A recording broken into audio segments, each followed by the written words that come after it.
अस्सलाम वालेकुम एवरीवन। जैसा कि ये मगफिरत का अशरा है और आज 13वां रोज़ा है, तो आप अपने 13वें रोज़े को कैसे गुजारेंगे?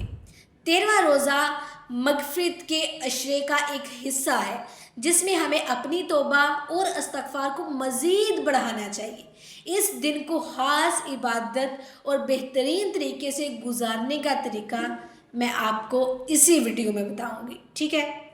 नंबर 1 है मगफिरत की दुआ और इस्तग़फ़ार। हर वक्त अल्लाह ताला से सच्चे दिल से माफ़ी मांगना और गुनाहों पर नदामत महसूस करना, ठीक है। 100 मरतबा या 100 से ज़्यादा ये दुआ ज़रूर पढ़ना, अस्तग़फ़िरुल्लाहि व अतूबु इलैहि। मैं अल्लाह से माफ़ी मांगती हूँ और उसकी तरफ तौबा करती हूँ।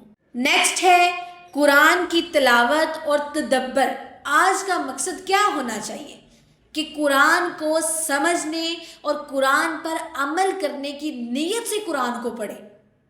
सूरा मुल्क और सूरा वाक़िया रोज़ाना पढ़ने की रूटीन बना लें, ख़ास तौर पर मगफिरत के अशरे में। सूरा अल फुरकान की आयत 63 से 77 पढ़ना और इसमें लिखी हुई दुआओं को अपनी ज़िंदगी का हिस्सा बनाना और इसे अपनी ज़िंदगी का हिस्सा लाजमी बनाएं और इन दुआओं से फ़ायदा हासिल करें।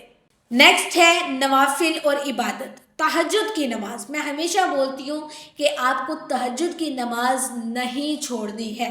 तहज्जुद ज़रूर पढ़ें क्योंकि ये सबसे बेहतरीन वक्त होता है अल्लाह ताला से माफ़ी मांगने का, अल्लाह ताला से तौबा इस्तग़फ़ार करने का।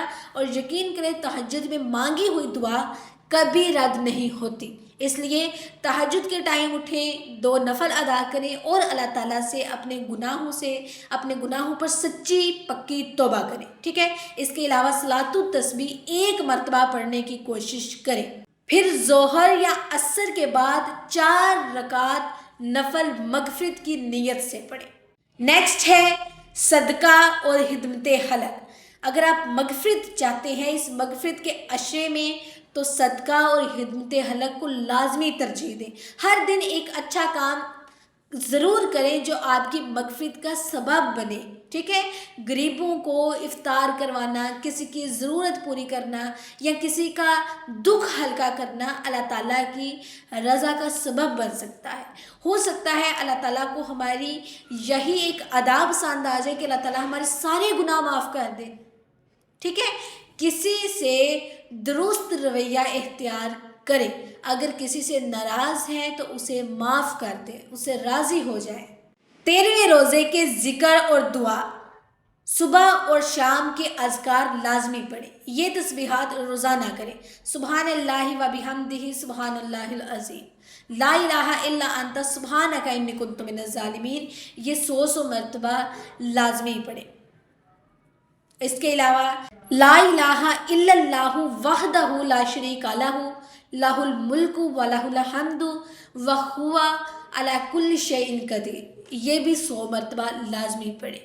खसूसी दुआ करें, अपनी मगफिरत और जन्नत की दुआ करें, अपने वालिदैन और पूरी उम्मत के लिए दुआ करें। अपनी मुश्किलात के हल और दीन पर इस्तिकामत के लिए लाजमी दुआ करें। ये 3 दुआएं आपने खसूसी करनी है, अपनी मगफिरत की, अपने वालिदैन की और अपने मुश्किलात और अपने दीन पर इस्तिकामत रहने की।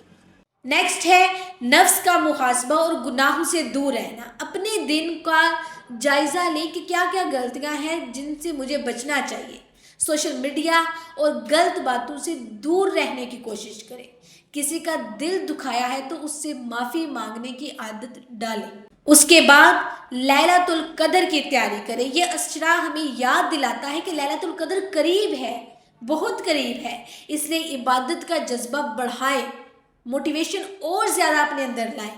अपने दिल को बुग़्ज़, नफ़रत और हसद से साफ़ करें ताकि अल्लाह ताला की मग़फ़िरत हासिल हो सके हमें।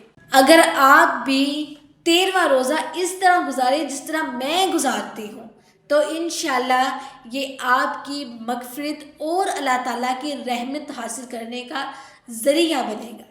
میں بھی اسی طرح گزارتی ہوں، تو آپ بھی لازمی ان پر عمل کریں اور اللہ تعالیٰ سے معافی مانگیں، اور مجھے بھی اپنی دعاؤں میں لازمی یاد رکھیے گا، ٹھیک ہے؟ مجھے اجازت دیجیے، انشاءاللہ پھر ملاقات ہوگی، اللہ حافظ۔